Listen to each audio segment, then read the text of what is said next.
it fall apart 1,000 times. I don't care, yeah. Why can't I get this Yes, apart? I keep loving you. No matter how hard.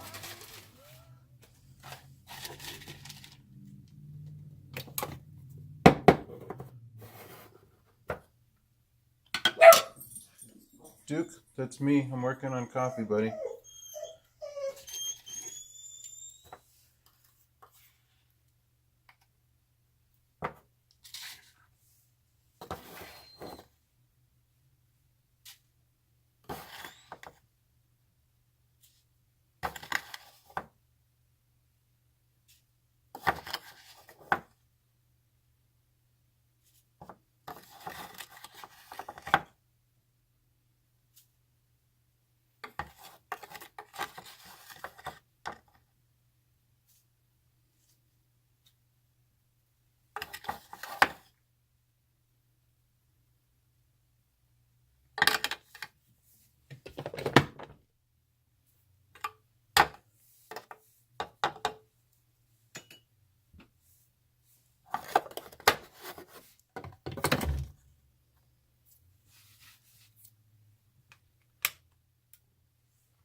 What are we cooking up here? Got a little Savannah Bee Company roasted honey coffee, medium roast. Smooth organic coffee made with Savannah Bee Company wildflower honey. I don't know how they put the honey on it. SavannahBee.com. Got this for Christmas early while my mother-in-law was visiting. And it's pretty good stuff, I think. I kind of probably am not getting the full flavor out of it because I add a little bit of vanilla syrup. It's definitely a little smoother than my Bustelo Supreme, but I don't know, sometimes you want that, sometimes you don't.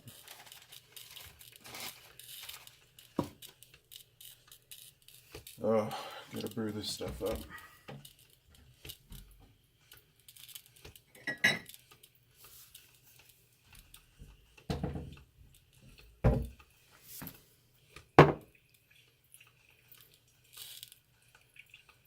Put it in my mud cup. So I can add my syrup to it. Let's see if I can rotate this. There we go. That's probably a better angle. Let's bring this down a little bit.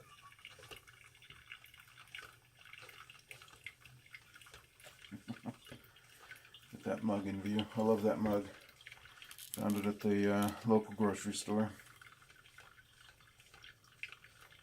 So, you're probably noticing it was a little different than usual. Still playing around with how I want to do videos, you know. Sorry about the noise here. Looking for a measuring spoon.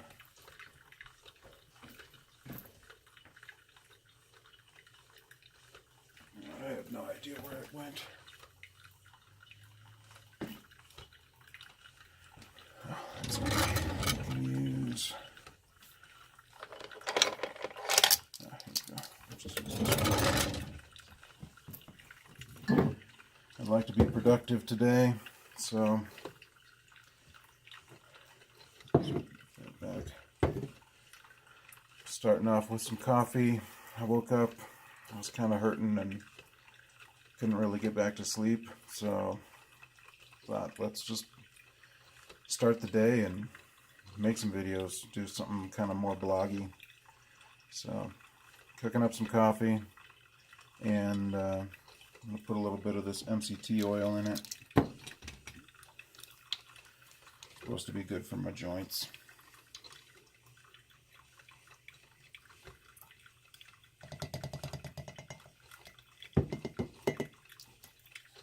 Usually I have a measuring spoon dedicated to that, but I don't is.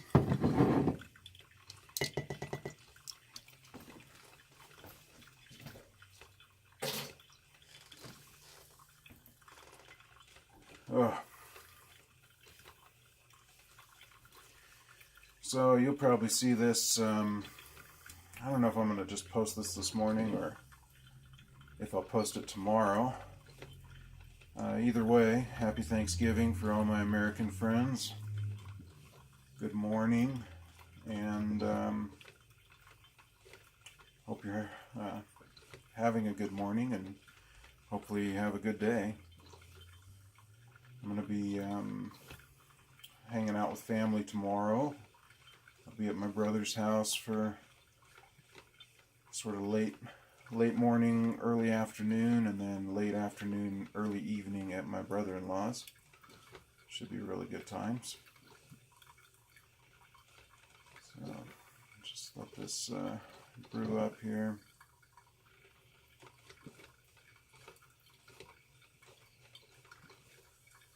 Yeah, that's far enough. It has a cutoff. I need to get going. Start my day.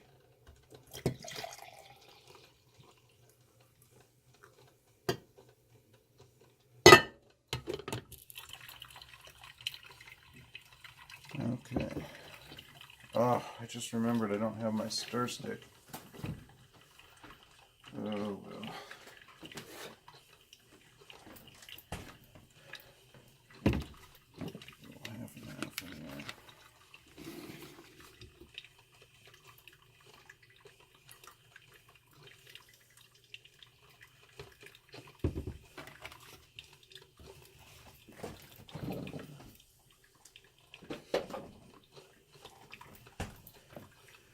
That MCT oil doesn't really mix well with coffee and cream, so you got to stir it up good.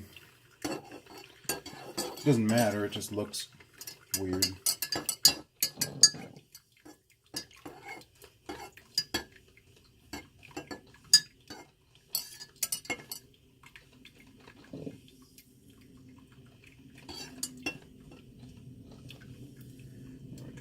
Good enough, I don't care.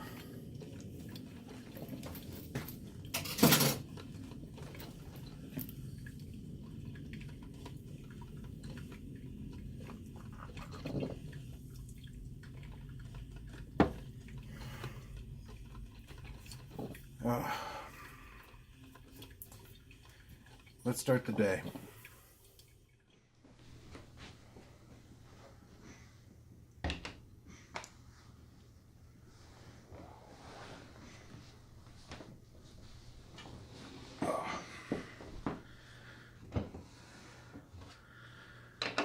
Okay, well, good morning.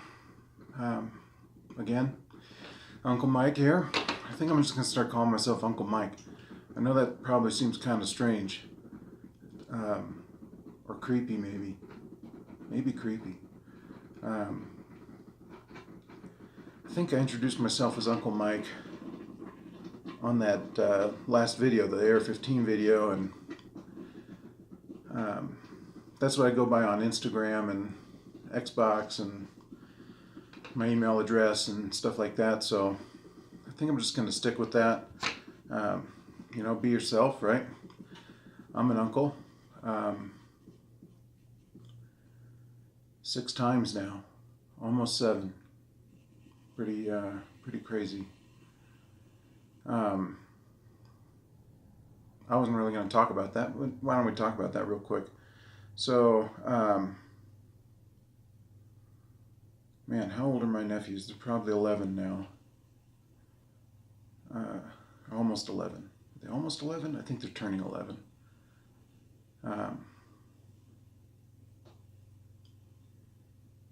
My wife told me that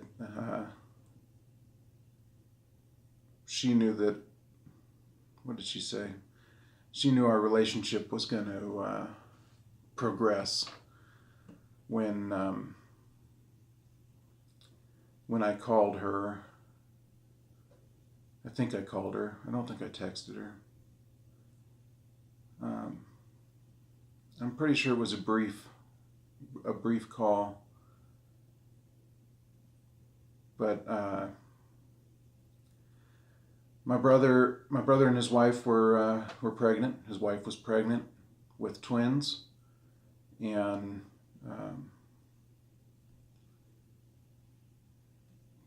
being twins, she was very pregnant, and we got a call, and I feel like it was a month and a half early that the babies were coming, and they were at the hospital. She went into labor early, and so we rushed down there, and I was worried about it and called Elise and asked her to pray about it, and I think I had her actually come out to the hospital while we waited, and there were some complications from being preemies, and my oldest nephew, by a couple minutes, his lungs weren't fully developed or something, and they had to fly him on a helicopter something like 70 miles away to a better hospital, and it was intense. Dealing with that was intense, and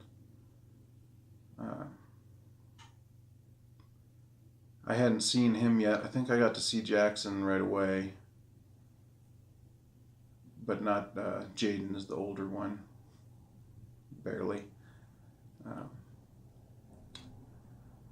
I didn't get to see him until I drove with my brother down to the other hospital and see him all hooked up to tubes and stuff, and it was weird for me. Single at the time, and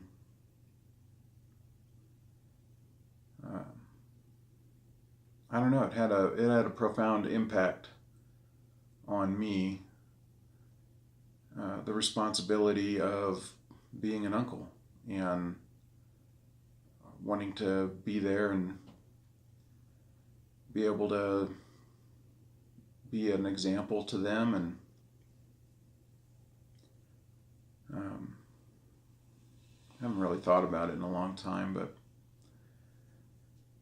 it was a big deal for me, and I was really excited about it. And then at some point, I was starting up a new Xbox profile, and I just called myself Unkle Mike. I spell it with a K instead of a C, because of Xbox, because regular Uncle Mike was taken. But it really became a big part of who I was at the time, and it's still a pretty big part of who I am. So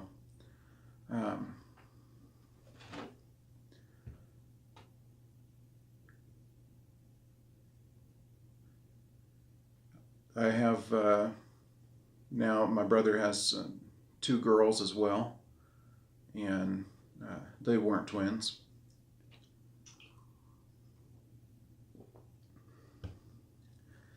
And they're wonderful. I love them. I love hanging out with them. They've grown up so much. It's pretty crazy. Think Jaden is now just as tall or just taller than Elise. They're doing great. They're really healthy.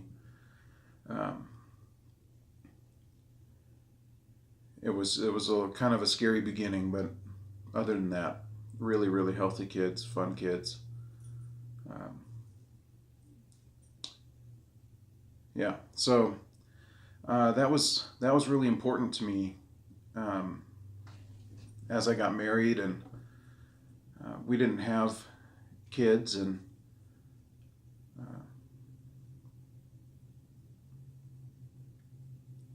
they were just a big part of our lives. And then my brother moved. Yeah, he ended up moving across the country for a little while away from us, and then he ended up moving here to Colorado, and we missed him, and he found a job at where he worked that would be really good for me. So he started kind of trying to push me into coming out, and my parents had my dad's disabled. My mom had lost her job and was looking for work, and there's just a lot more opportunities here than where we were living. So they had decided to move out here and find a job, and she actually ended up working at the same place as my brother. And then she was kind of, bugging us to move out there. So we were up in Washington at the time, in Blaine, Washington, right on the border with Canada. And we just decided, let's do it. This job opportunity, I had a sabbatical from working so long at the place I'd been. We came out to visit for about a month, and it was just so great to see those kids again, and see my brother again, and my parents, and do touristy things around Colorado Springs, and just had a great time, and we did a lot of stuff. We went up onto Pikes Peak up on the mountain and walked around up there a little bit. We went to a zoo, and we went to the Garden of the Gods Park, and it was probably the most active month I had had in a while.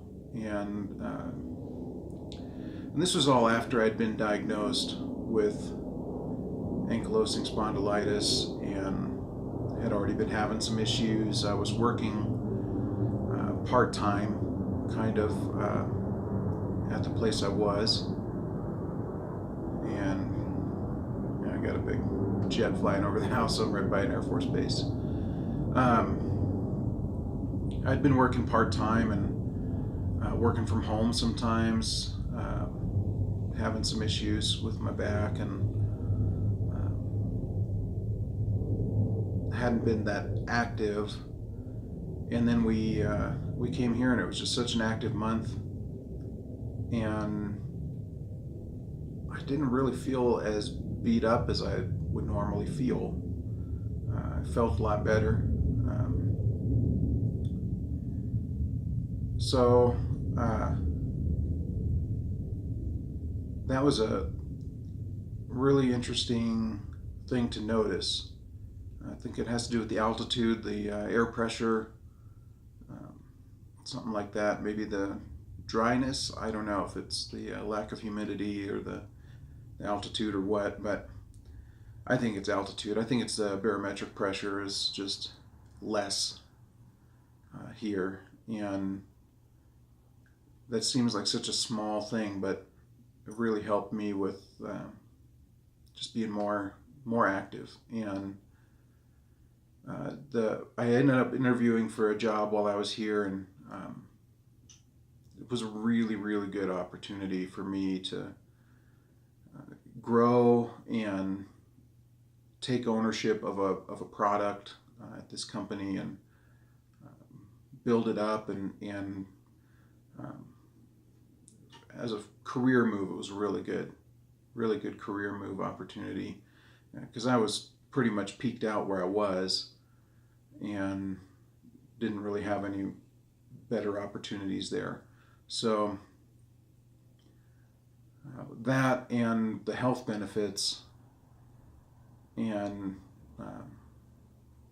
being, near my nephews and nieces and being involved. My youngest niece, barely had gotten to meet her. She had been born, and we went out to visit when she was born. And then, we couldn't really afford to travel a lot, so I didn't barely get to know her.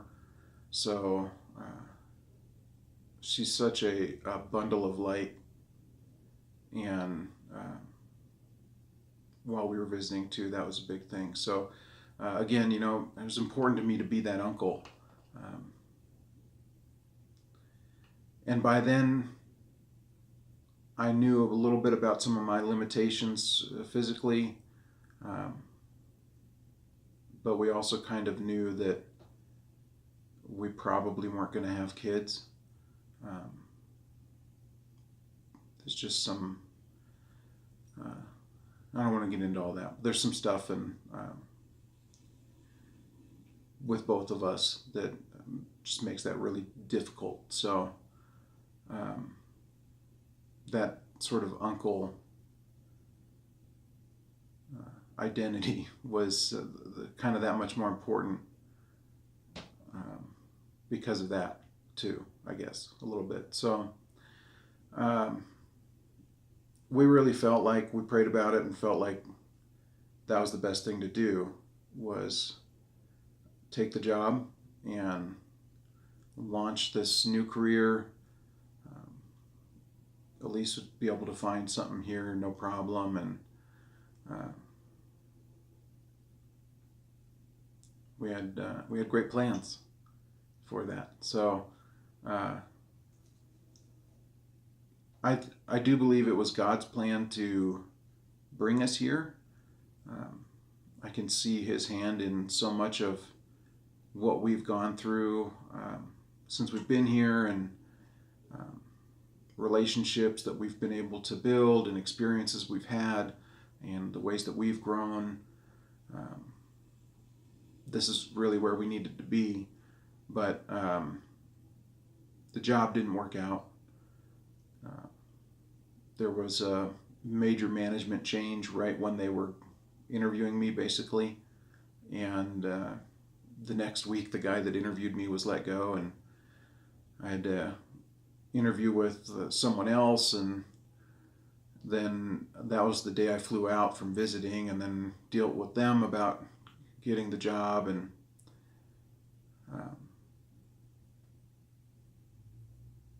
I don't think my value was as clear to them, the new management, as it was to the old management who I'd worked with before. So so they brought me out to do, I was doing technical support, software support for just over 10 years, and really good at it. And they had a website product that they needed to have supported and build up, and so that's what I was brought in for. But they really wanted me to work with their sales staff as well, to kind of fill in when things were busy and cross-train me for that, which isn't really my strong suit. And so I did that for a little bit.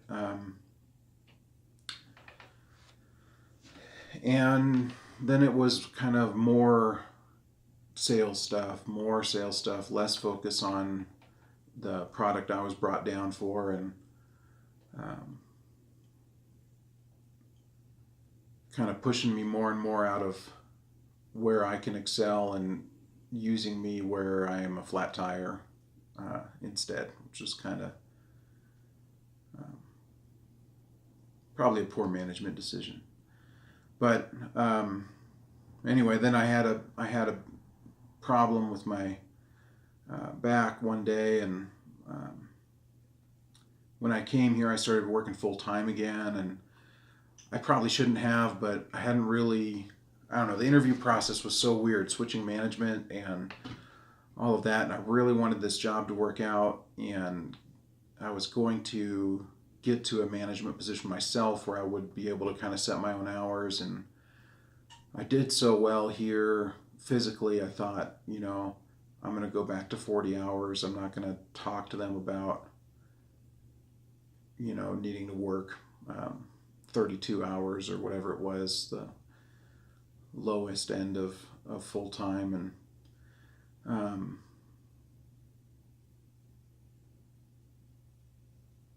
And I pushed really hard. To do that and be successful. And then I had an issue one day walking back to my desk. Something in my back popped, it felt like. And I got to my desk, I sat down, and I couldn't really get back up. I actually couldn't even hold myself up in my chair. I was leaning on the table or the desk, and basically I couldn't really even type or anything because I was having to try to hold myself up with my arms. And messaged my wife, who had gotten a job by then, and told her I needed her to leave work and take me home or something. I popped something in my back and I couldn't move, and it never really got better, and never really got diagnosed, but it turned out I had what was called a labral tear. So basically there's a tendon that crosses down from your abdomen to your pelvis, and it's pretty vital for stability, standing up and moving your torso.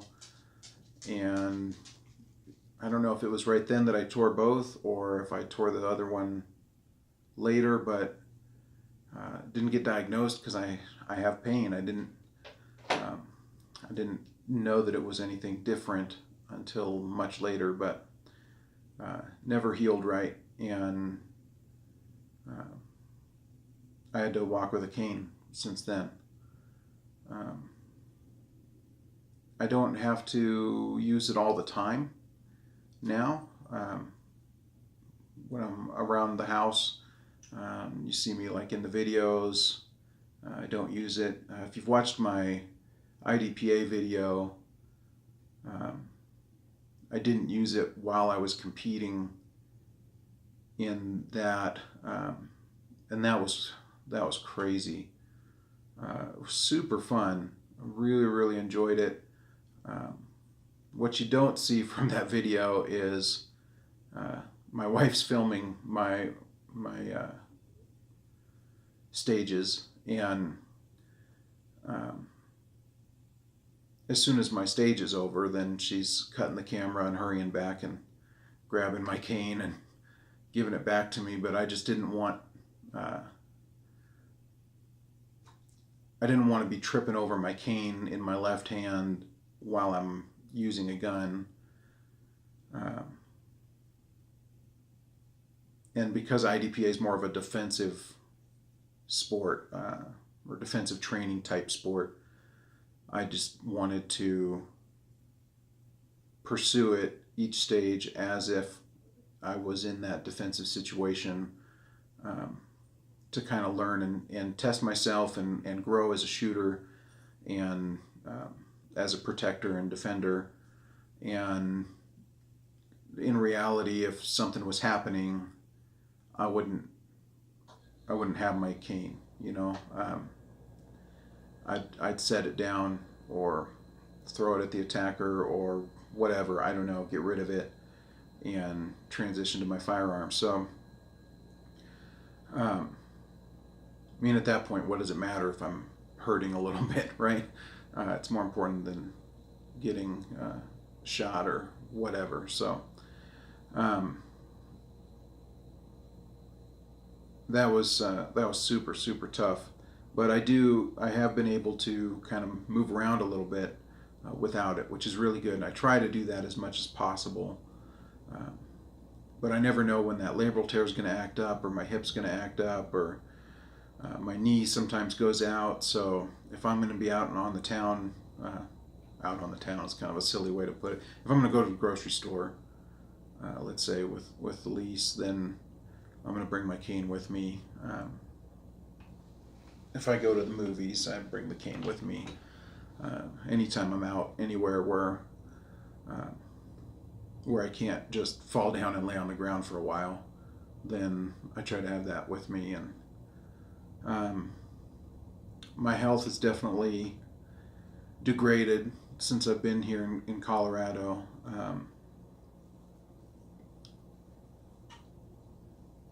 My disease has progressed, and I've been diagnosed with some other stuff. I've got really alarming to me once I saw the x-rays. I don't know if you watch my Facebook page. If you don't, you should. But I have osteoarthritis, and I have now I'm spacing out the term. Anyway, my spine's twisted really bad. I didn't really know, and I have what's considered, I guess, a mild case of scoliosis. That's what it is, scoliosis. I think I'm still on the mild spectrum of scoliosis, which is incredible to think of what other people must deal with. But when I saw the x-rays for myself going through our disability hearing, that was kind of alarming for me. It's really, really twisted. So if you go to on Facebook, 5012 Design, I'm pretty sure I shared it there. You can see those x-rays. It's probably about 2 months ago, late September, early October 2018. I have fibromyalgia, been diagnosed with that as well. So I probably have had that for a long time, but my doctor, my rheumatologist that was seeing me when I moved here, she felt like I had it, but she didn't want to tell me or put it in my documentation or anything, because she felt like some doctors would see that and wouldn't accept me as a patient in the future, because nobody knows what fibromyalgia really is. It's a symptom of something. Maybe it's a symptom of a lot of different things, but it's basically defined as unexplained nerve pain,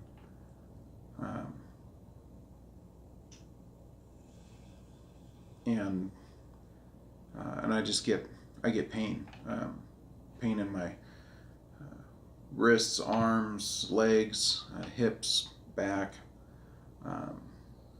The fibromyalgia I feel like I mostly feel in my extremities, in my arms and in my legs, just sort of soft tissue, muscle tissue pain that I can't really explain. I can't, like, I don't have a reason why I didn't do something or pull something.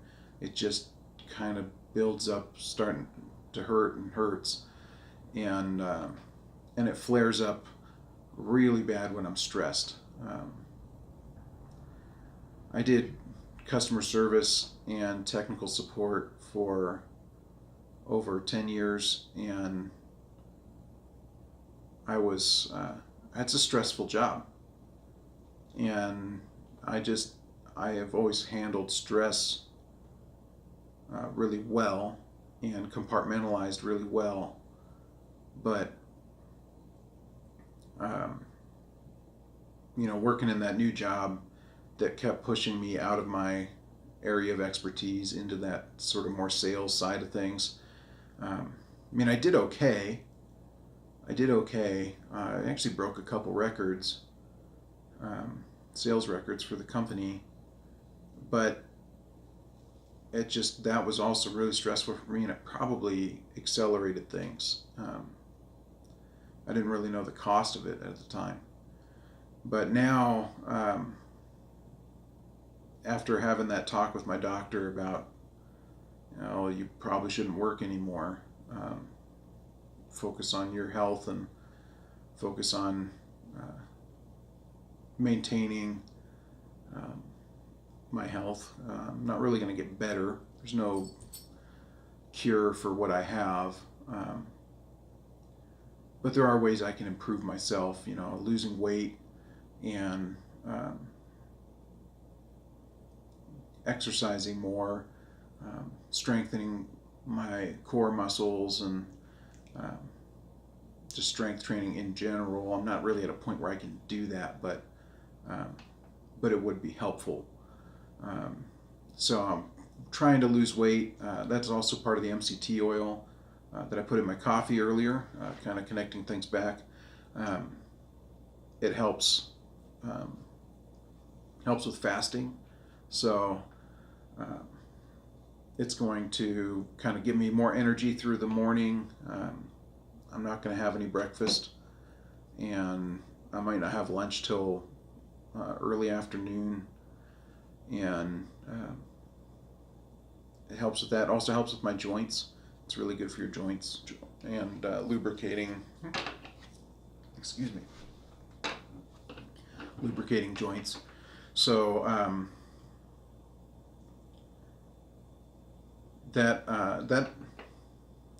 that's good stuff for me.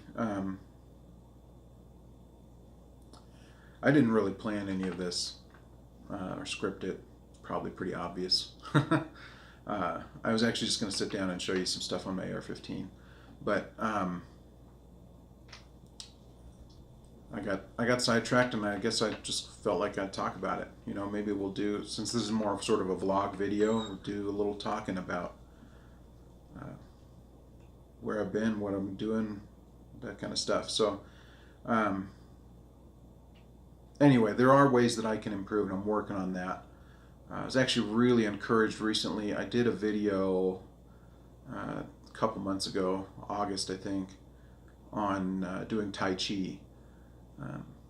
I really need to do physical therapy where I'm moving and stretching and exercising a little bit, very low impact stuff.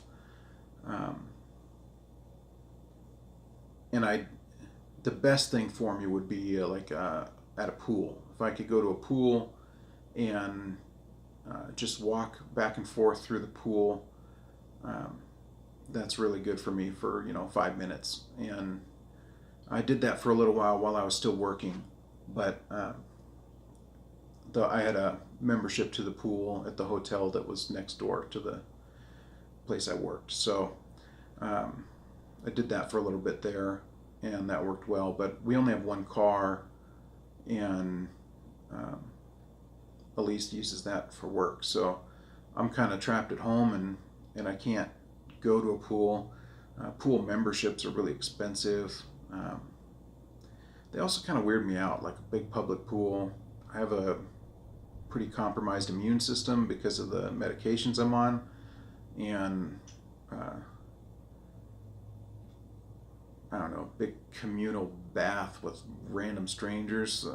It's kind of seems a little, I don't know. I don't want to pick something up because of that. So anyway,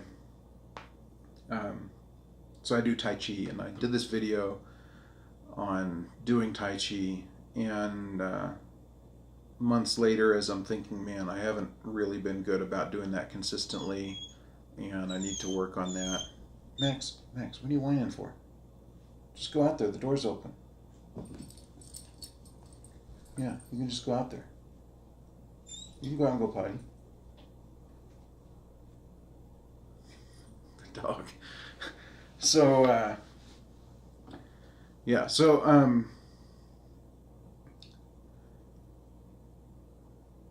man, he totally, I get sidetracked easy nowadays.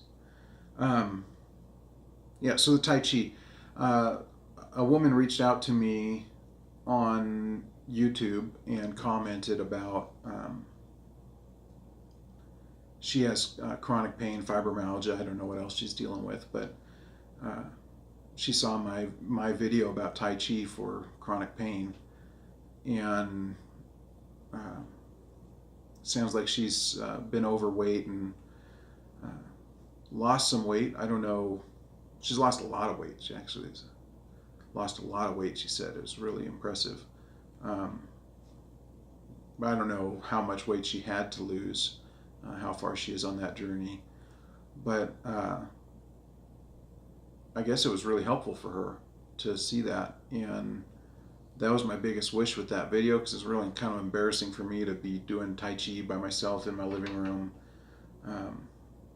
and talking about that, but it was really helpful for her. So she let me know, and at the time I'd been thinking about, I need to get back into doing it more regularly, and that kind of gave me a little kick in the pants, like, hey, you're accountable to these people, all you people out there in the internet. So not only for me, for them, also for you guys also, like I want to improve and be an encouragement. That's kind of probably my biggest life goal at this point, is just to be an encouragement and an inspiration as much as I can as I deal with my, continual suffering, I guess. So I started doing that again. I set up in my calendar on my phone a little reminder every day at 2 o'clock. It's going to go off 10 minutes early or whatever, and then I'm going to do my Tai Chi for 5 minutes if I can, and hopefully at some point, in a few months, I might be able to do it for more like 10 minutes, or start learning some more movements, doing more movements, or maybe introducing some really, really light weight training or something, very low impact, that I can kind of try and help progress and improve my health in respect to my weight and strength. So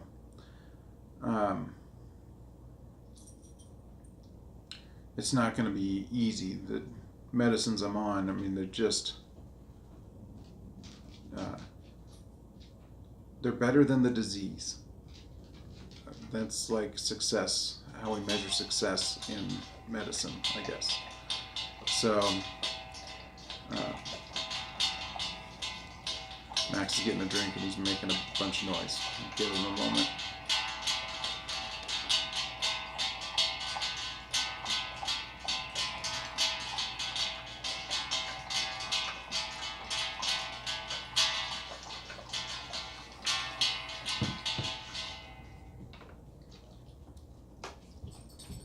Okay, I think he's done.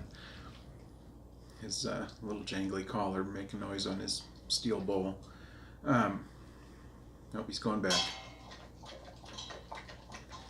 He drinks so much water, and Duke, my older dog, he's just a little Chihuahua Terrier mix. He barely drinks water. He'll come over to the bowl. If he's really thirsty, he'll come over to the bowl and he'll lick it, 5-6 times. Then, he doesn't go back to the bowl for a long time. But Max is always, he's got to drink it, and I feel like he drinks half a liter at a time. That was kind of funny for us, transitioning to, or getting a new dog and seeing how they're different.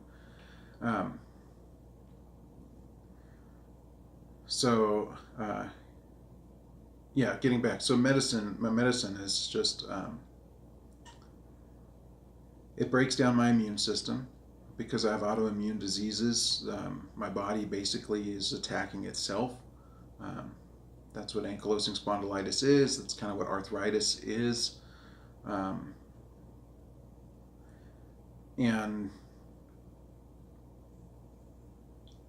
so I need to disable that, right? But that also makes me very vulnerable to viruses and infections. I have to be really, really careful about infections.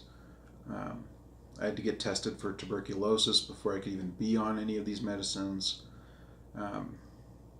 They just shut down that part of the body that heals itself. So that also means now I bruise easy, and that I have a bruise for weeks. Last time I had gotten an infusion, I got poked over in my arm, and I had a bruise for weeks from just that. And we didn't even actually use that. We missed the vein. It didn't work. But bruised for a long time. And when you're working out, like strength training, weight training, trying to build muscle, you kind of have to break that muscle and let it repair, and it gets bigger each time, and that's how you grow muscle mass. My ability to do that is really limited, so I don't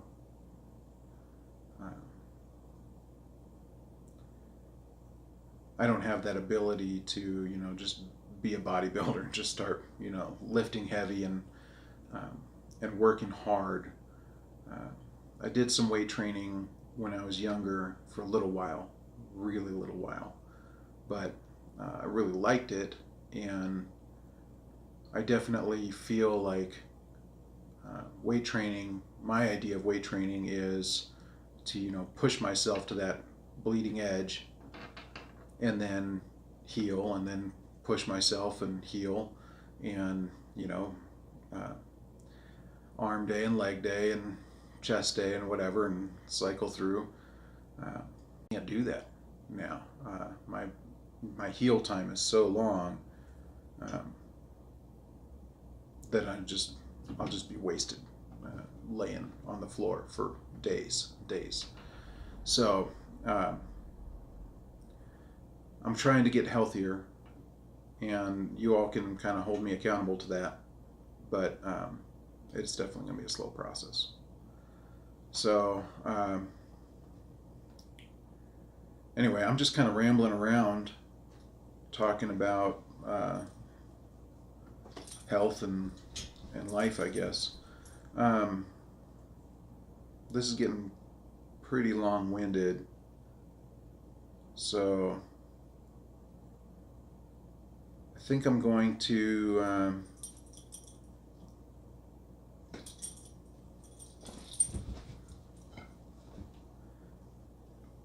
well, I'll show you. I guess I'm still going to show you my AR-15. Let's do that. Let's get to that. So I got contacted by a company in China who wanted to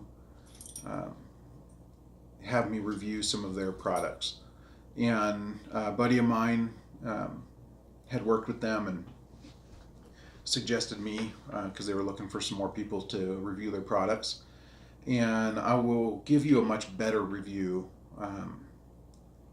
later, but I want to introduce you to the products now and give you a link. Basically, I promised them, you send me the product, I'll put out a link and I'll tell people what I think about it.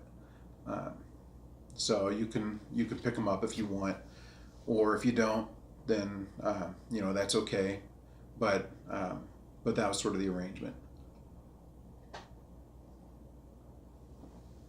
So just to kind of be upfront, these were sent to me for free, and or basically I was paid the cost of them to buy them myself to show you guys. So you just saw my AR-15 overview video. I don't know where that string came from. Here it is again, and you probably are going to notice. Well, you might not notice. I don't know how much you paid attention before, but I've got some new stuff on here. So I had mentioned in the video I didn't like the sights I had. Well, these guys sent me new sights, and I can't link to them on YouTube, so you're going to have to jump over to my Facebook page to find the links. But basically, the sights I had, the UTG flip-up backup iron sights, they worked kind of well enough. But what I did not like about them is, I'm going to go ahead and clear this just because I'm going to be moving it around. I do keep it loaded. What I did not like about the UTG sights was the front post was shaped like a Y, kind of. So the post comes up straight, of course. You always have the straight post, but the ears that protect the post were bent out like a Y, this way and that way. And lining that up with a circle diopter, I guess not diopter, aperture, a circular aperture, it's just not natural to line up that inverted curve with a circle. So I didn't really ever feel super confident aiming at distance. If I want to engage target, beyond 50 yards, 50 meters or so, I just didn't really feel super confident about how precision I could be with that set of iron sights. So when I saw these, actually my buddy Silverback reviewed these same sights, and I was super interested in them and seeing them up close, and so I was really excited to get that opportunity. But they have a crescent front post, crescent protection on the front post, and I really like that. It's kind of more HK style, I guess, but that's really neat to me. So I can line that up better with the circle in the back. They do have two settings, so you have a large sort of CQB close quarters aperture, and then you have a very small aperture as well for more precision shots. And then on the back here, if you can see, there are little hash marks, and when you're on that precision dot, you can see there's a little reference line for the center of that dot, and then you just turn this little dial here to adjust your windage for zeroing in that sight. So you can get it zeroed on. You can adjust, if you want to adjust irons for windage in the field, it's pretty simple to just go over, from center. I haven't had a chance to actually shoot these yet, so that's why I just wanted to kind of introduce you to them. I wanted to get something out, share the links with you, show them off a little bit, but I haven't had a chance to really use them yet. So hopefully at center they're centered with the bore and shooting correctly. So we'll find out. But yeah, so I put those on, and they have you can see here on my Beachin Tactical scope these really big knobs. My UTG sights had really big knobs like this. Pull this back here. I don't know if that's in view when I'm holding it down here. The UTG sight had really big knobs sticking off the side. I didn't really like that. I felt like they were obtrusive to my charging handle in the back, or my grip up front sometimes. I don't know, not really so much, but maybe a snag hazard. I don't know, they're just really big. And there was a lot of wobble in the sight, which I also didn't really care for. These are much more low profile.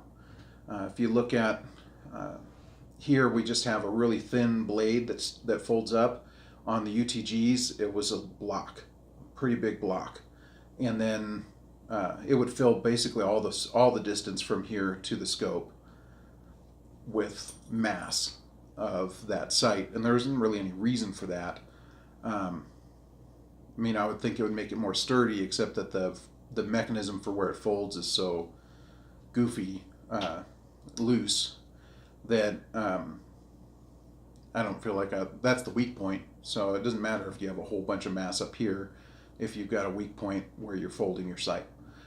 So I wasn't fond of that. And then when I fold them down with the UTGs, I still had that large mass sticking up. So I I didn't care for that either. They weren't very low profile when you fold them down. And then kind of what's the point? I bought them a long time ago, the UTGs. I actually bought them for a 1022 initially that I put on a new stock, and couldn't use the iron sights that it came with anymore, so I put on those UTGs on that. I feel like they worked well enough for it. You know, for a 1022 you're out plinking with, it was fine. It was totally fine. I paid, I think about, it was about $30, $25 to $30 per sight. So I bought a rear sight, I bought a front sight, and I was looking at a total cost of somewhere around $50 or $60. And they also make us a front sight for a gas block, which is lower than your top rail, and it wasn't very clear, and so I bought that one first. I didn't know what the difference was. I didn't understand that it wasn't for a single rail, and so then my sights were way off, of course, because that one was way too tall, designed for a lower mount on a gas block. So then I had to buy again the other ones. I probably could have returned the one. I don't know what their return policy was. I'm sure it was good. I probably could have returned it, but I didn't really consider that at the time, I guess. I don't know. So, but they were kind of wobbly and bulky. So I got these. And these are much more low profile. As far as the construction of them, the mounting, let's put this over here. The mounting screws are very small. You can see there, very, very small, low profile, out of the way.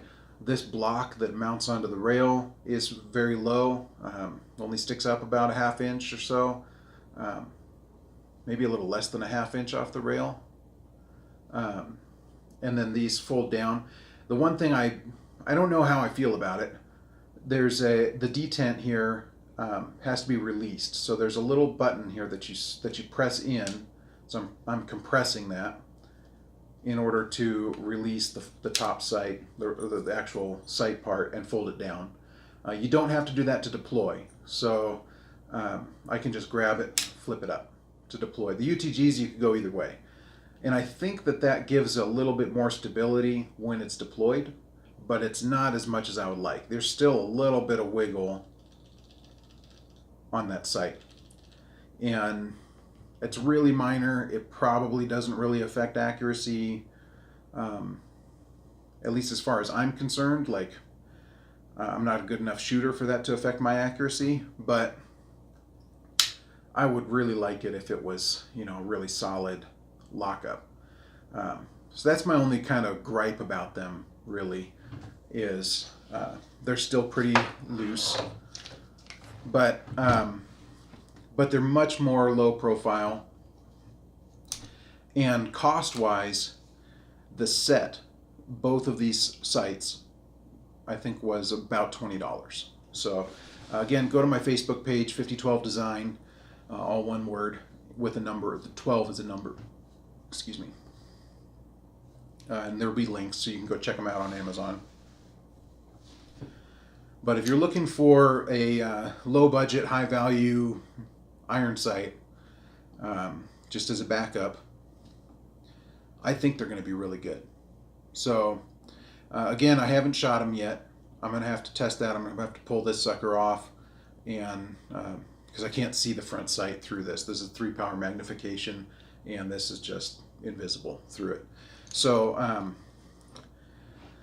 I don't know if they're the final sights that I would put on this rifle. I think that at some point I'm probably going to transition them to a more secondary platform. I might put them on my shotgun when I've got that all built out. I'm doing some stuff with that.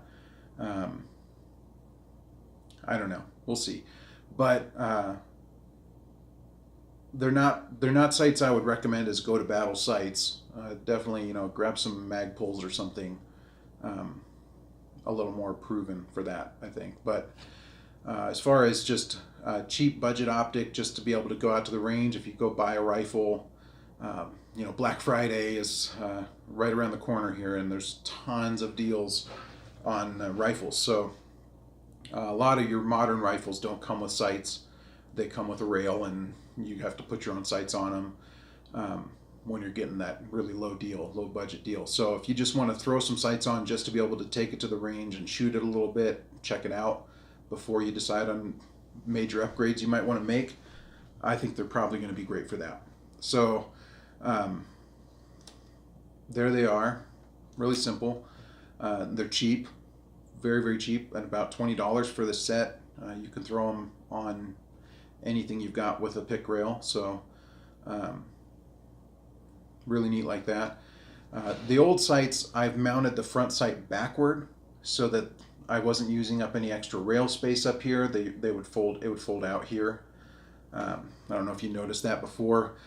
Kind of like the Scar, FN Scar rifle, its iron sight folds forward out of the way of the optics rail, but I'm probably never going to run a larger optic on here than this. So I decided, I'm going to get used to running it the way it was designed and not have that sort of snag hazard sticking out here. Just run it closed. So that's the sights. And then the other thing that they had me pick up and check out was this flashlight. And I'm really excited about this flashlight. So this one was budget-wise, I think it was around $45. Might have been. No, I don't think it was that much. Oh, I should have that up. It's on my phone. I can't show you because I can't look it up because I'm talking to you on my phone. So, but you'll see it in the on the Facebook page, the cost of it on Amazon, and it might go down for Black Friday too. Who knows? But what you get is a really nice flashlight. It is kind of large. It is metal construction, probably aluminum, crenulated or crenellated, whatever, crown on it. It does have a Cree LED on it, so it's morning here, the sun's out. You can't really see how bright it is, but if I flash it at you, I'm sure that came across really bright. It's probably whiting out the screen. It's very bright. Very, very bright flashlight. And really a great option for me. Like I use a flashlight at night when I let the dogs out to be able to watch them at the back of the yard. When I do a real review on it, I'll get some footage of the light in the dark so you can see it. But super bright. It seems pretty rugged and sturdy, and it has a basic switch on the back, rubber switch, to turn it on or off. That's the only mode, I think. I don't think it has a special mode or anything. Yeah, just on or off. I like that, simple. It came with a rechargeable battery.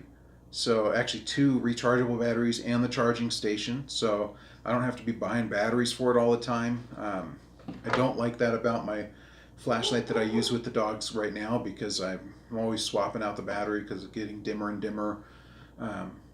Doesn't last that long. So being able to just, if it starts to feel a little bit dim, pull the battery out, throw the new battery in, and put that one on the charger, charge it up.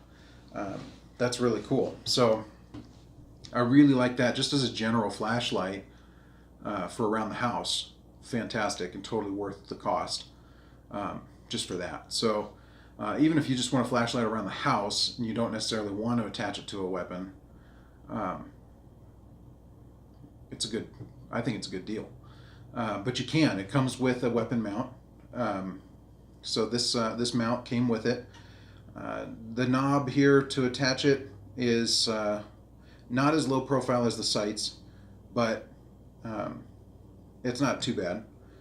And it's an offset mount, so it's, if you can see there, it's offset from the rail, about 45 degrees basically to the light. And it's actually probably exactly 45 degrees off from the rail. And you can mount that on any rail. So if you mounted it on your top rail, if that's the only rail that you have on the gun, you can still see past it through your scope, because it'll be kind of off to the side. I don't know, depending on what optic, maybe it'll block your view a little bit, but it shouldn't be that bad. Or you can mount it on a side rail. You can mount it to be higher if you want it higher over bore. I've got it mounted just under bore, and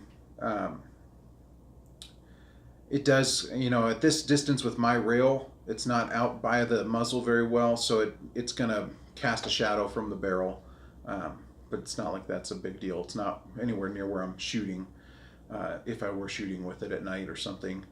And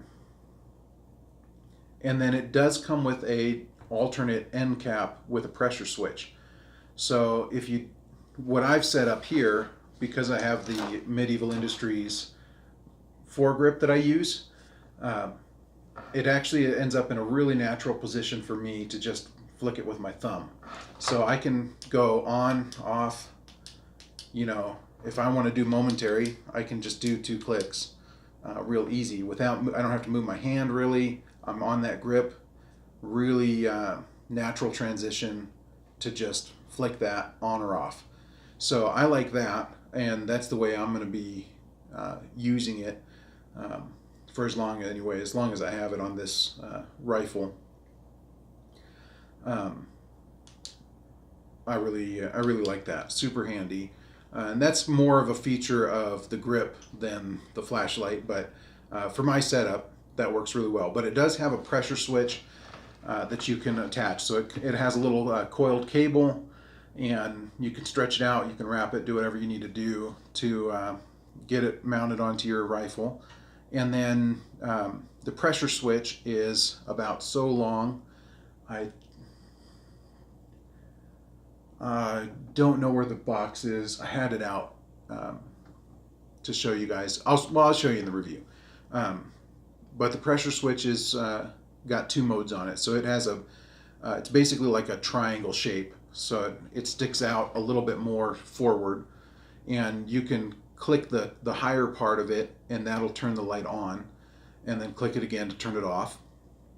Or you can just squeeze the lower part of the triangle and have a momentary on. So it's just on while you're holding it, and when you let go, it's off.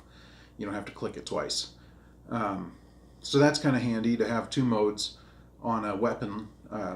Momentary, it makes sense. But for me, I felt like it made more sense to, there's no way I would be able to reach that switch unless I mounted it to the grip itself. And then it wouldn't mount well to that anyway. So I think this is the best solution with the foregrip for me. But if you're using a hand stop and a C-clamp, you can throw that right on your top rail. It's pretty low profile. Or wherever you can put it, maybe on your side rail or something. The only downside to the light that I can think of is the switch itself it doesn't stick onto the gun. There's no mount for it. It doesn't have a Picatinny attachment or M-lock attachment or anything like that. It's just a little piece of rubber, molded rubber basically, and flat on the back. So you're going to need a piece of double-sided tape or a little glue or something to attach it. Or you can run a piece of electrical tape around it if you want to just wrap your rail with a piece of electrical tape or something.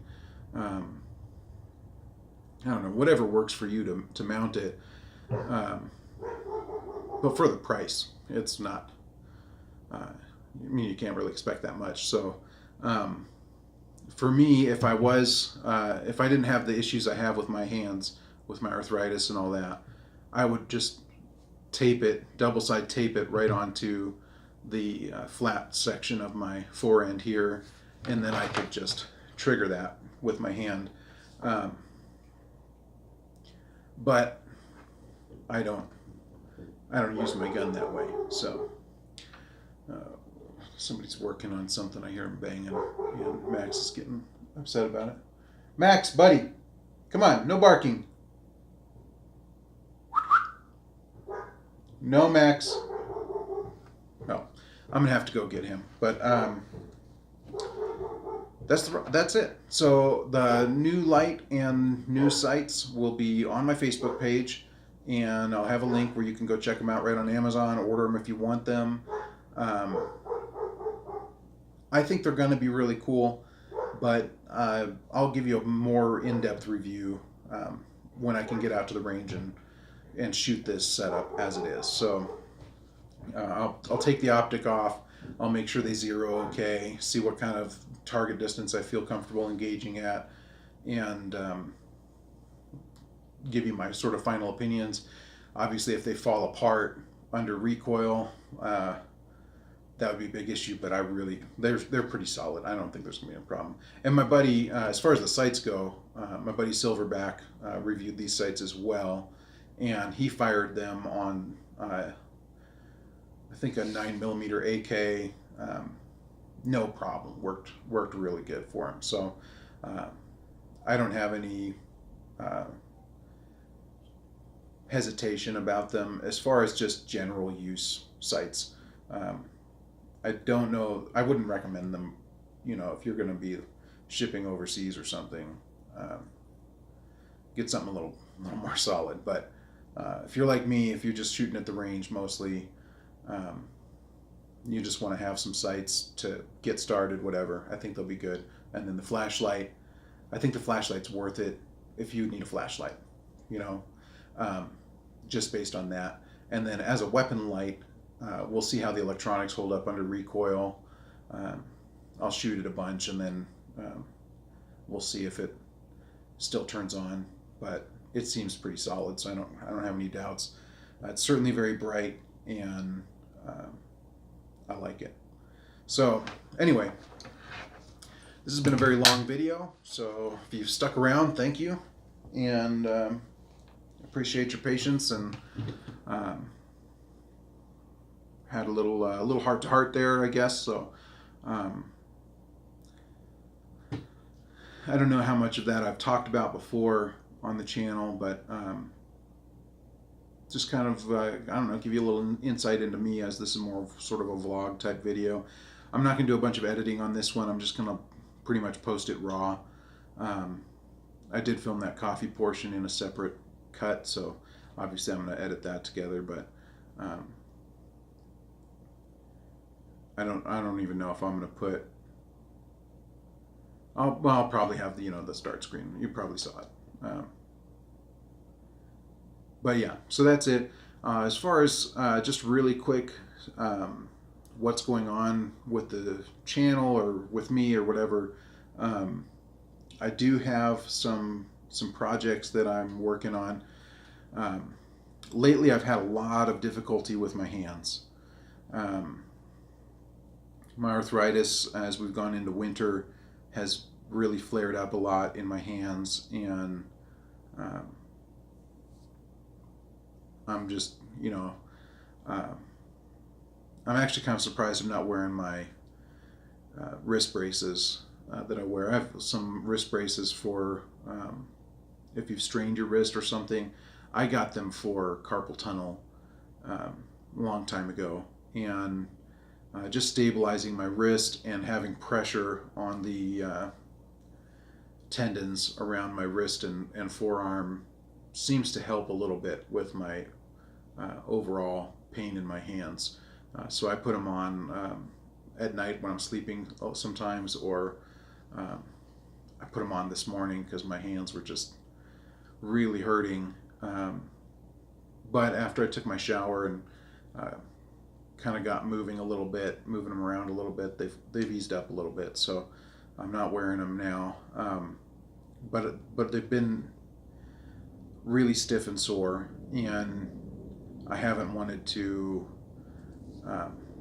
try and draw with them. So I did do a couple of projects. If you saw on my Facebook, a couple of little logos in Illustrator where I just used my mouse.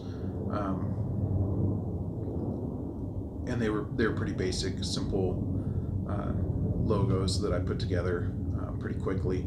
But what I'm getting to is I need to paint that Gorillas and Guns logo. So the idea with the Gorillas and Guns logo, we created vector artwork of the gorilla character, and that's all done.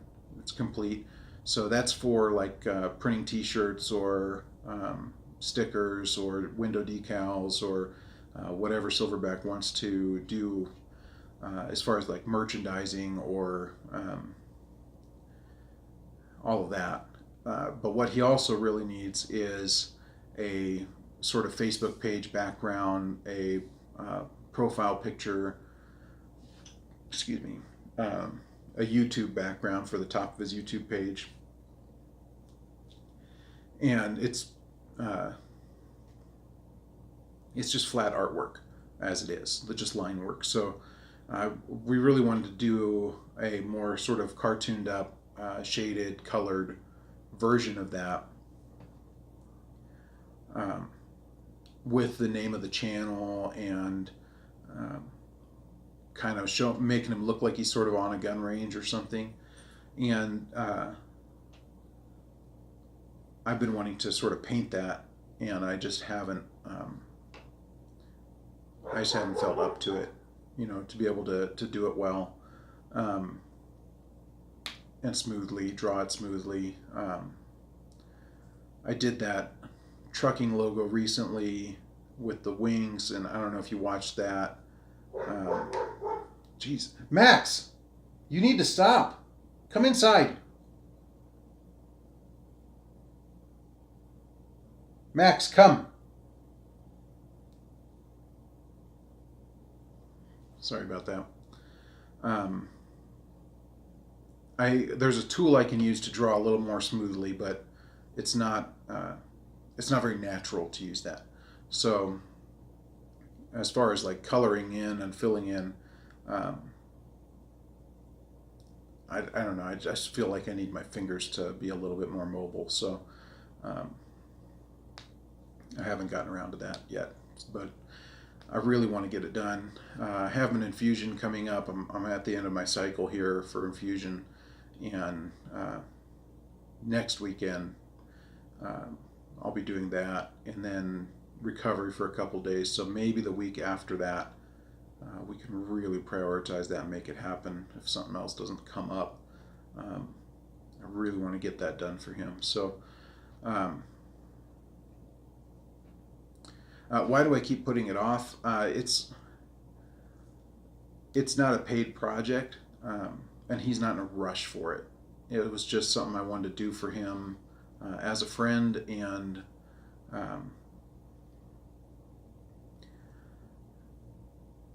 I just told him, he can, compensate me however he feels fit, basically. But as I've had clients that have come up, I really don't seek out clients very aggressively because I can't do very much. But I do run into people, or somebody mentions to me, or someone I know that they're looking for something, and I get clients that way, and they're usually on a pretty tight deadline, and so I usually set up an aggressive schedule with them and focus on those clients that pop up, and help with the bills a little bit, and then sort of the more like friends and family type stuff that I do sometimes gets lower prioritized. And and then there's the stuff that I want to do. You know, there's things that I want to draw and explore and design, and that's at the. I haven't done any of that in forever, just because I'm busy with other things and I can only do so much. So I don't know. I don't want it sound. I don't want it to really.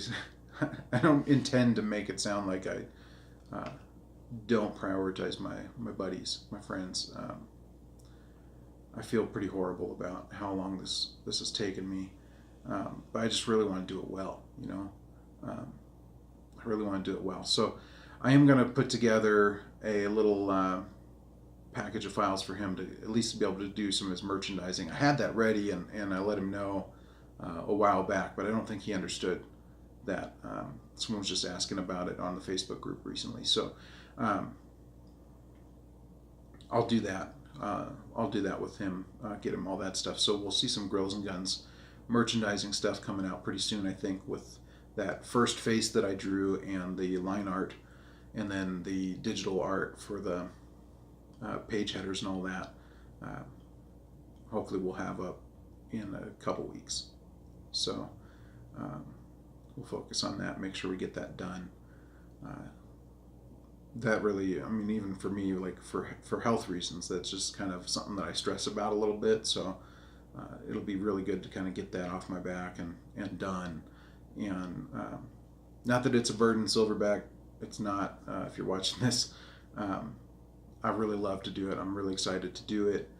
I'm sorry that it's gone this long, but it is a project of kind of in between, you know, of things that I'm getting paid to do and we're doing for someone else and doing for me, because designing that character and playing with that character was just really a fun project for me on its own. So it kind of halfway falls into that things that I want to draw category, and I want to do it well. I want it to look good and represent his brand well.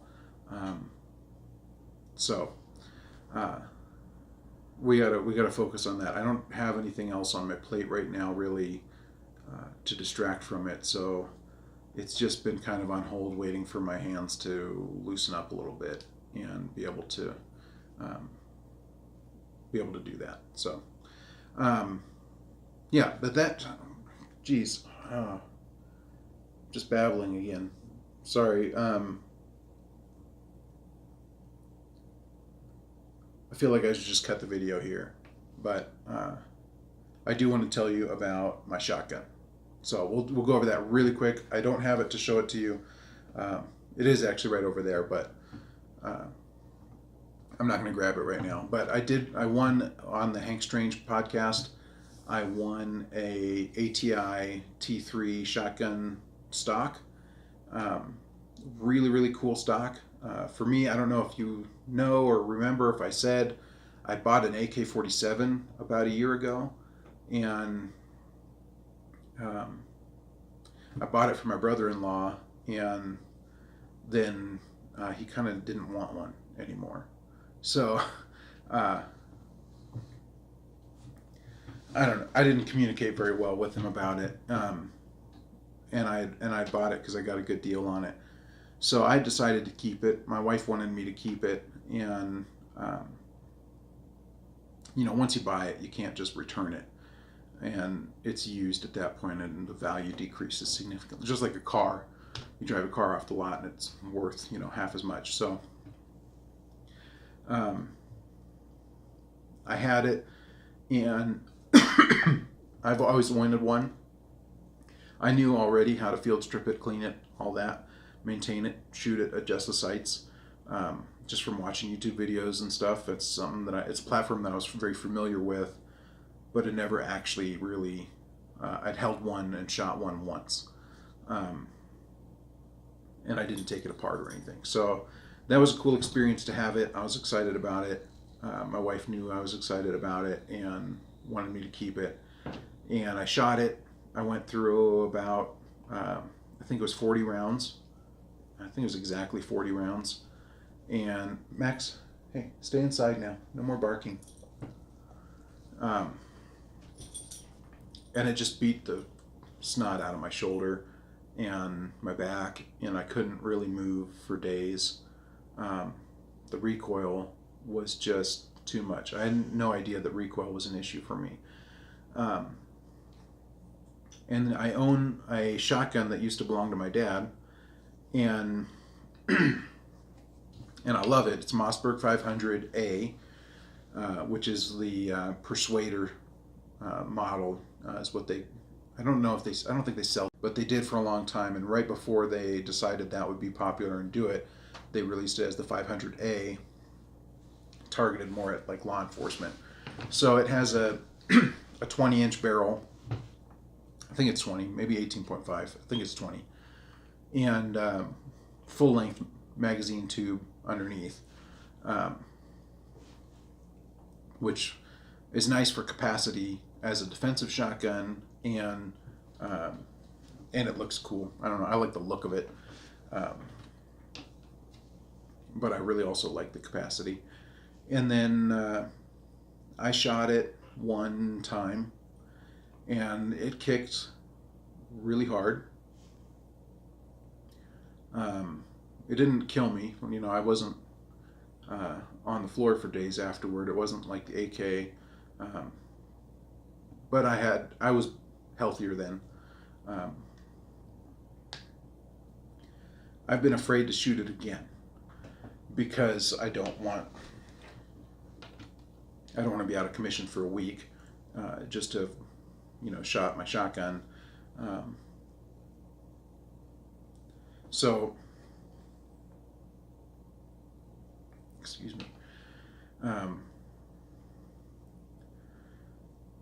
So the shotgun just sat in my gun cabinet, and I did change out the furniture on it. It had wood furniture, and I felt like it was really, especially the fore end was really smooth. It was kind of cool. Excuse me. Jeez. I got a little itch in the back of my throat. It was really cool, kind of classic wood furniture, but I wanted something with a little better grip on it when I was thinking I was going to be really using it. And so I swapped it out for synthetic corncob front grip. Hey, Max, stay in. He just wants to wander back outside and go bark at whatever he's barking at. I swapped that out, and then I never touched it again.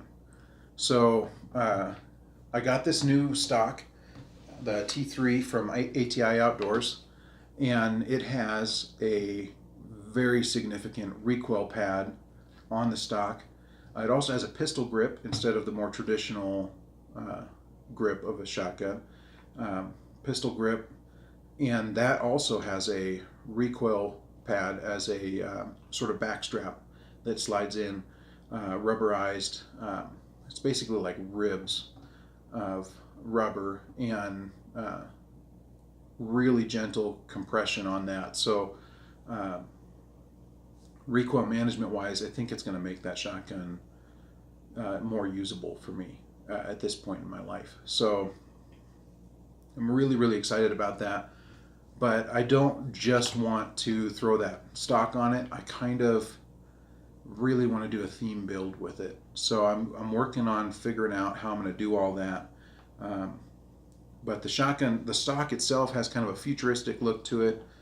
And I'm a huge fan of the Doom games. I got into Doom 2 when it first came out when I was younger, and just love it. I still play it. I still play it sometimes on my computer with a controller now and engine upgrades and all kinds of stuff. But that Doom shotgun, I think it's an 870 actually that they used for the artwork in the original game, with a wood fore end and all that. I kind of have always wanted that shotgun, and now I kind of had it for a little bit, sort of with that 500 with the wood furniture, and then I changed it up to be more functional, And now it's got this really futuristic stock on it. And I've been playing a bunch of the new Doom that came out in 2016, and there's a brand new one coming out, I think either really soon or next year, Doom Eternal. So I thought it would be really, really fun to sort of build out the original Doom shotgun as I think it should have showed up in the newer game. So in the new game, it's very futuristic, sci-fi, semi-automatic, but still kind of slow firing.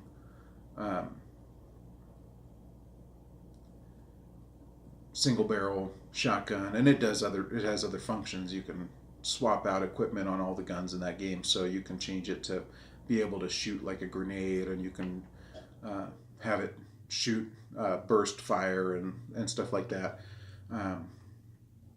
But it doesn't really have the feel of the original. So what I wanted to do was create sort of an in-between shotgun of what I feel like it should have been. Or maybe this would be the predecessor to the new shotgun.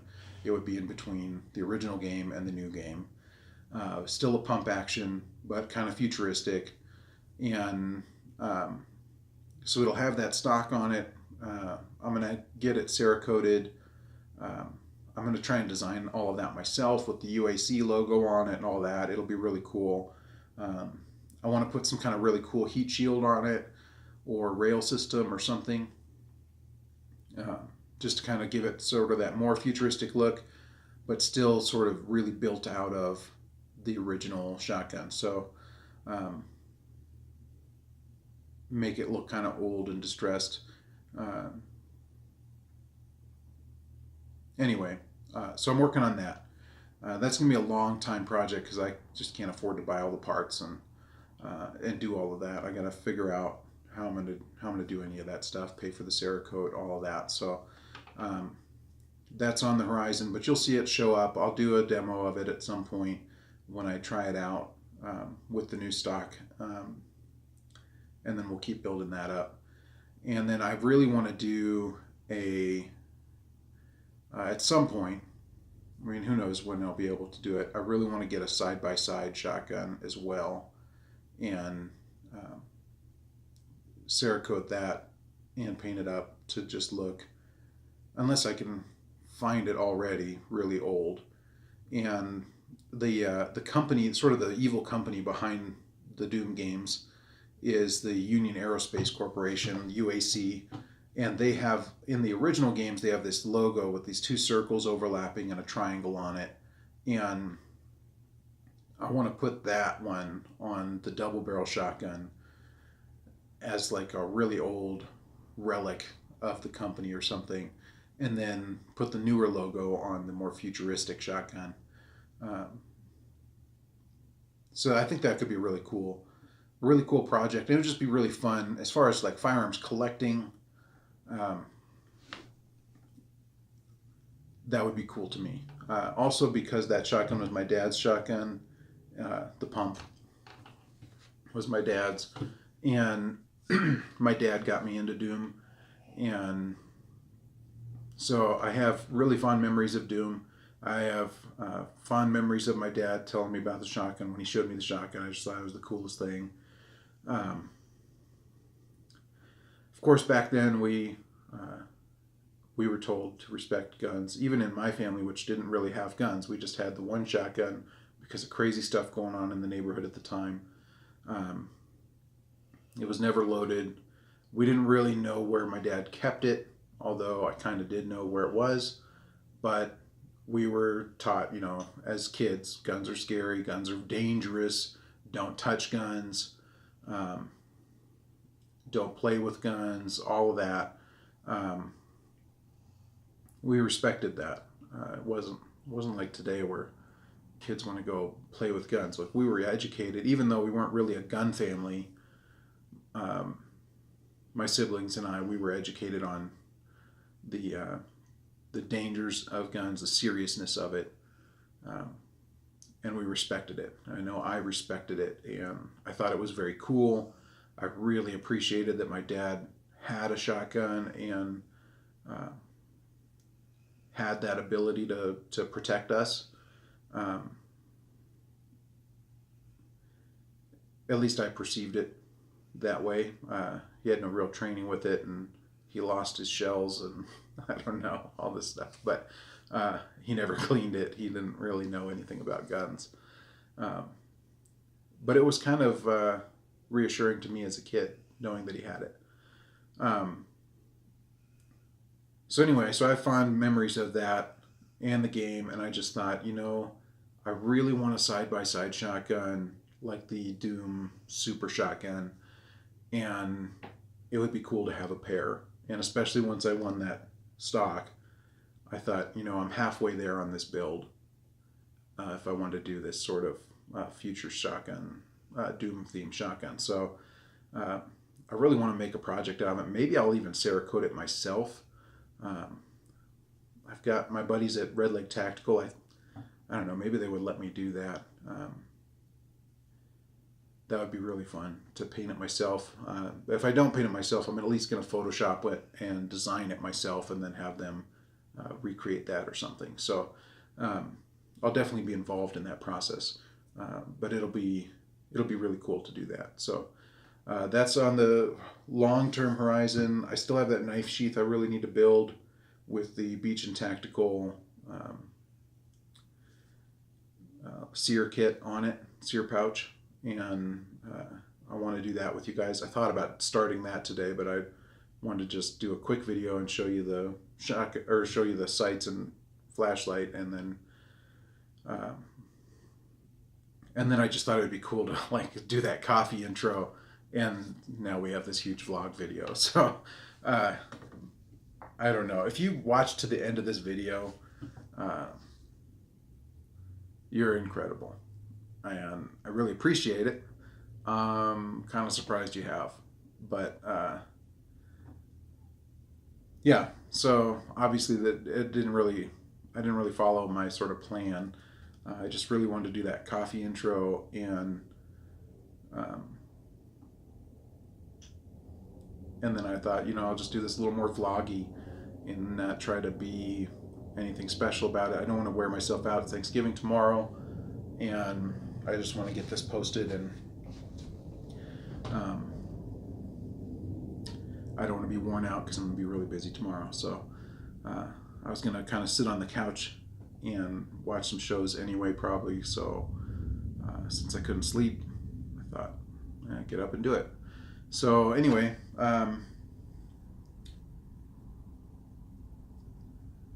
that's it. That's it. Let's not... we don't need to stretch this out any further, right?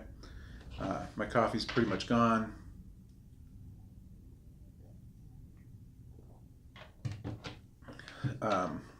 The MCT oil kind of has an effect, sort of a buttery creaminess that adds to the coffee, but you can't really like taste it, really. So maybe you could if you put it in black coffee, but I put a little cream in and a little bit of sugar-free sweetener.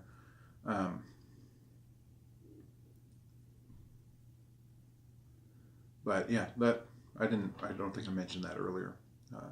So it's really good for you, and it's nice and coffee, and you don't really notice it. You just get some health benefits from it.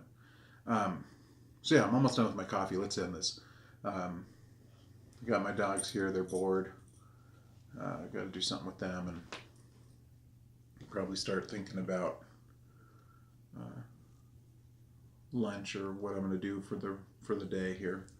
Mostly relax at this point, and probably try to get this video ready to go, and then I think it'll go live tomorrow morning, Thanksgiving. So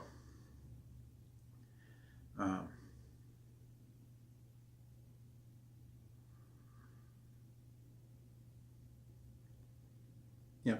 So close it out. Unkle Mike. I'm probably going to introduce myself as Unkle Mike. I think that's just kind of what I'm going to go by. When I get the 100 subscribers, the channel URL will be Unkle Mike 5012, just like my Instagram. Just keep it simple. And then Unkle Mike 5012 is also your discount code for watching my channel. And I've partnered with Jacob at Beachin Tactical as a brand ambassador. I don't get paid for that. It's just kind of a way that that I can kind of be incentivized a little bit to share his products with you, which I already am just because I love them. So I love those products. I love that sling so much, and so it just kind of made sense, just to do that and be able to bring you a deal was really cool. So I signed up. So you get 10% off at beachintactical.com with code Unkle Mike 5012. Again, remember that's a K in there, UNKLE, Mike 5012. So all one word. That's my Instagram at Unkle Mike 5012. That's my Twitter. Not that I really use Twitter. I mean, I share things to it sometimes, but I don't ever open the Twitter app really. So don't reach out to me on Twitter. I won't see it forever. Yeah, so I'm going to just sustain that. I'm going to keep that. I need to kind of have my branding a little more focused as far as the social media stuff goes. My company name, not that I really have a company because I don't do enough business to make a real company, is still 5012 Design. 5012 also, just a little background hint, 5012 is related to my nephews, and to my nephew Jackson in particular. I don't think I'm going to explain why. I probably have an explanation somewhere back in the archives of something, social media. I'm just going to leave that a little bit of a mystery. But also kind of, along the Unkle Mike theme, and how important that is to me. He came up with that. I thought it sounded cool he didn't come up with it. There's a story behind it, but basically I heard him say it, and I thought it sounded kind of cool, like just as sort of an abstract name of a company, and I wanted to use that. So that's what 5012 is. So anyway, 5012 Design will be my design company.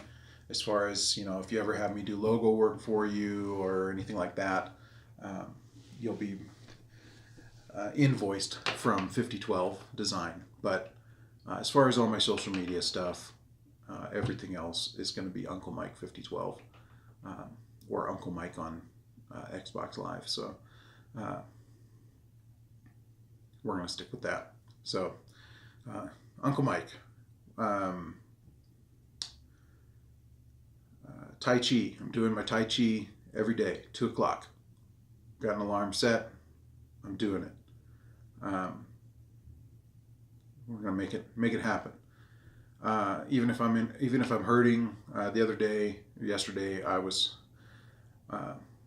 hurting pretty bad. I didn't want to do it, but it popped up, and I felt obligated to do it after somebody reaching out to me and telling me how much it meant to them to see that on my channel. And I did it, and I felt better afterward. That's just that's life. You got to do something hard to feel better later. Hard work pays off. Pain pays off. So every day, 2 o'clock Mountain Time, I'm doing Tai Chi, and I posted about it on my Facebook. I'll probably start doing some kind of just sort of semi-regular posts about it, just so that you guys know that I'm still doing it, and so that I'm kind of held accountable to it. But I really need to do it, and I did it. I'm going to do it again today, even though I haven't made this video, and I'm going to be hurting a little bit from sitting here. Moving around is the cure for that. So that's what I'm going to do. 2 o'clock Mountain Time, Tai Chi every day. I'm going to start using that as a hashtag, Tai Chi every day. Yeah, we talked a little bit about my my history as far as how I ended up in Colorado, disability, why I'm Unkle Mike, why that's important to me, etc. Sorry, that was just totally rambling and took a long time, but hopefully you enjoyed that knowledge of kind of just getting to know me. I know through YouTube we tend to feel like we get to know people that we don't know, but that's why it's social media. That's why, in a way, why I do it, right? Is so that I'm, in a way, interacting with people, even though I may not know you or ever talk to you. You kind of, get to know me a little bit and feel connected. And it's important in this day and age that we feel connected with other people. So, yeah, so you got a chance to get to know me a little bit. We went over the new accessories on my gun, on my rifle. So, again, at 5012 Design Facebook, we'll have links for those where you can check them out. And I'm going to do a bigger, more in-depth review on each component later, once I've had a chance to actually use them on the range. And then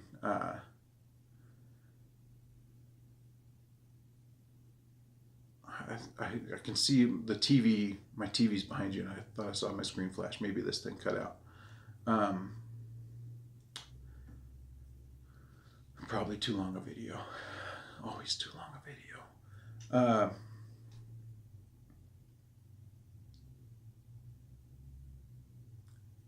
Yeah, so social media, Unkle Mike 5012. Facebook is 5012 Design. And Patreon, if you want to help support me on that shotgun project and fund that to make it happen, then you can through Patreon. So patreon.com/Unkle Mike 5012 again. I set that up more to cover medical costs, but as medical costs are covered, that frees up a little bit of income where I might be able to do more to grow the channel and hopefully at some point maybe start making a little bit of money off of this. I didn't start it to make money. I started it for that social interaction and something to keep me busy, keep me accountable to my exercise, and just kind of share things that I'm into. But it would be really nice at some point if I could contribute to my household a little bit through it. So there's not a lot of things I can do, but I can do this. So that'd be great. So if you wanted to support that and see more videos and see more content, especially when it comes to reviewing products, that's a really good way to do that. So patreon.com/Unkle Mike 5012. There's different tiers of memberships there, so there's some even benefits for you if you need a logo design and you're interested in having me do it. The most affordable way to do it is by becoming a Patreon member at the tier where you get that. I'll give you a logo. We'll do it on the channel, and it's included at that subscription level. And you don't have to maintain it forever, but if you would like to, that would be great. Or if you need to back it off later too, I mean, I would understand. So, but let's see. Where else can you keep up with me? I guess that's it, really. The big things that I need right now are, prayer support, always a big thing for me, and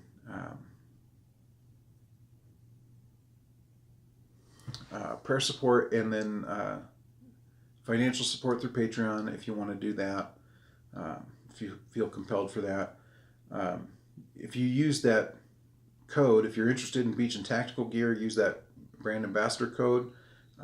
That benefits me also in that I have the ability to get access maybe to some more Beachin Tactical equipment to show you guys. So if you want to see stuff like, I'd love to get Max a dog collar and leash from Jacob and show you guys those. They look really nice. But he has a dog collar and he has a leash already. So it doesn't really make sense financially for me to spend money on those things since I already have them. But they're not from Jacob, and it would be really cool to have the Beachin Tactical ones. I just can't really justify that right now with our finances. So that's probably the next thing that I would get if I had that opportunity by you guys just using that code when you buy your rifle slings or sear pouch and fire kits and your own dog gear. If you need, a collar or a leash or anything like that he makes, use that code, save yourself 10%, and it gives me an opportunity basically to win stuff from Beachin Tactical. And then he gives me a discount to bring stuff to you and show it to you. So it puts that all just a little bit more in reach, so we can show you more stuff. So that would be really cool. And then just commenting, liking videos, subscribing to the channel, get me over 100 subs. That would be fantastic to get that short URL. And then just interacting with me is really helpful for me. So if you want to support me and encourage me, I really appreciate that. So definitely, comment on the links on Facebook or comment on the videos. That's awesome. And I'm pretty good about responding to that stuff. When I first started the channel, I didn't really get the notifications. I didn't have that set up properly, and I didn't really know how to follow up with all that stuff, but I get them all now. So I'm not at a point where that's overwhelming and too much for me to be able to get to everybody. And just kind of a great opportunity for us to get to interact and chat about whatever. So I'm pretty approachable on social media, and that's something that I can do generally, from my phone, even if I'm having a rest day or whatever. So if I'm encouraging you or inspiring you in some way, let me know. I mean,